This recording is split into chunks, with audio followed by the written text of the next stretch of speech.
స్థానిక సంస్థల ఎన్నికలకు ఏర్పాట్లు జోరుగా సాగుతున్నాయి. ఎలక్షన్స్ ను సజావుగా నిర్వహించేందుకు అధికారులు తగిన చర్యలు చేపడుతున్నారు. ఇందులో భాగంగానే ఓటర్ల తుది జాబితాను ఇప్పటికే రెడీ చేశారు. అలాగే బ్యాలెట్ బాక్సులతో పాటు ఇతర సామగ్రిని అందుబాటులో ఉంచుతున్నారు. అవసరమైన సిబ్బందిని నియమిస్తూ కావాల్సిన సదుపాయాలను సమకూరుస్తూ ముందుకెళ్తున్నారు. నామినేషన్ల ప్రక్రియ మొదలు కానున్న నేపథ్యంలో అందుకు అవసరమైన ఏర్పాట్లు కూడా జరుగుతున్నాయి. ఎలాంటి ఇబ్బందులు లేకుండా ఎలక్షన్స్ నిర్వహించడమే లక్ష్యంగా అధికారులు పనిచేస్తున్నారు. ఈ నేపథ్యంలో స్థానిక సమరం కోసం జరుగుతున్న సన్నాహాలపై S6 news special report.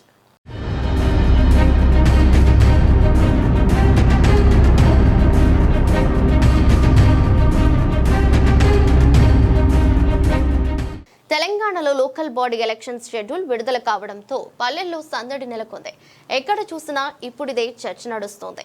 Sarpanch ఎన్నికలు పార్టీల రహితంగా జరుగుతాయి. జడ్పీటీసీ, ఎంపీటీసీ ఎలక్షన్స్ లో మాత్రం రాజకీయ పార్టీలు బీ ఫార్మ్స్ అందజేస్తాయి. ఈ నేపథ్యంలో వాటిని పొందేందుకు ఆశావహులు ప్రయత్నాలు చేస్తున్నారు. మరోవైపు పొలిటికల్ పార్టీలు బలమైన అభ్యర్థుల కోసం వేట కొనసాగిస్తున్నాయి. ఇందుకు గాను సామాజిక, రాజకీయ సమీకరణాలు బలాలను పరిగణలోకి తీసుకుంటున్నాయి. స్థానికుల వివరాలే కాకుండా నగరాలు, పట్టణాల్లో ఉన్న వారి గురించి ఆరా తీస్తున్నాయి. ఆయా గ్రామాల్లో పట్టున్న అభ్యర్థులు ఎవరో తెలుసుకునేందుకు ద్వితీయ శ్రేణి నాయకులు, కార్యకర్తల అభిప్రాయాలు తెలుసుకుంటున్నాయి. ఇదిలా ఉంటే ఎన్నికల నిర్వహణకు అధికార యంత్రాంగం విస్తృత ఏర్పాట్లు చేస్తోంది. పోలింగ్ మొదలుకొని కౌంటింగ్ వరకు అన్ని ప్రక్రియలు సజావుగా సాగేలా చర్యలు చేపడుతోంది.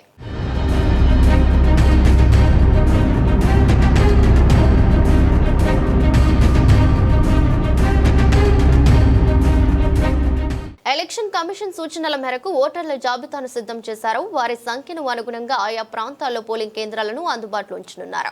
ఎన్నికల విధుల్లో పాల్గొనే ప్రిసైడింగ్, అసిస్టెంట్ ప్రిసైడింగ్ ఆఫీసర్లకు ఇప్పటికే శిక్షణ పూర్తయింది. ఇక పోలింగ్ సిబ్బందికి ర్యాండమైజేషన్ ద్వారా డ్యూటీని కేటాయించనున్నారు. బూత్ల పరిశీలన, అక్కడ కావాల్సిన మౌలిక వస్తువుల కల్పనపై కూడా అధికారులు దృష్టి సారిస్తున్నారు.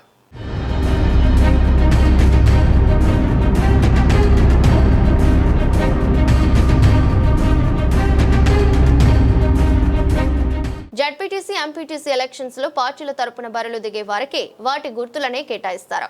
ఇండిపెండెంట్ క్యాండిడేట్లకు ఇతర గుర్తులు ఇస్తారు. నామినేషన్ల స్వీకరణ, విత్డ్రా పూర్తయిన తర్వాత వీటిని ముద్రిస్తారు. ఇక సర్పంచ్ అభ్యర్థుల కోసం 30 గుర్తులను ఎలక్షన్ కమిషన్ ఖరారు చేసింది. వజ్రం, టీవీ రిమోట్, బ్లాక్ బోర్డ్, చెత్త డబ్బా, చైన్, బిస్కెట్, చెప్పులు, చేతికర్ర, టీవీ రిమోట్ వంటివి అందులో ఉన్నాయి. వాటి ఆధారంగా బ్యాలెట్ పేపర్ల ముద్రణ కూడా పూర్తయింది. ఇవి పింక్ కలర్ లో ఉంటాయని తెలుస్తోంది.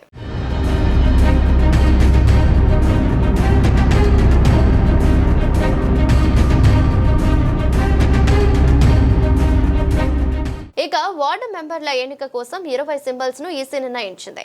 కటింగ్ ప్లేయర్, మూకుడు, కరెంటు స్తంభం, kettle, post box, ice cream వంటివి వాటిలో ఉన్నాయి. ఈ సింబల్స్ ఆధారంగా బ్యాలెట్ పేపర్లు ప్రింట్ చేయనున్నారు. ఇవి తెలుపు రంగులో ఉంటాయి. కాగా సర్పంచ్, వార్డు మెంబర్ ఎలక్షన్ లో నోటా కోసం మరో సింబల్ ను కూడా ఎన్నికల సంఘం ఖరారు చేసింది.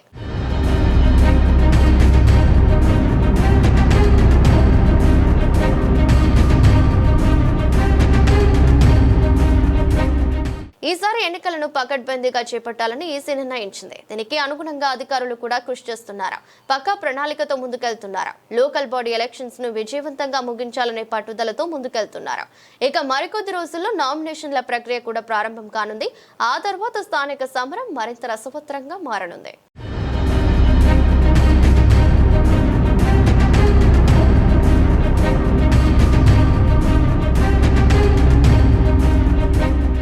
ఇది వాటి స్పెషల్ రిపోర్ట్. ఇలాంటి మరిన్ని అప్డేట్స్ కోసం మా ఛానల్ ను వీక్షించండి. అలాగే సబ్స్క్రైబ్ చేసుకోవడం మర్చిపోకండి.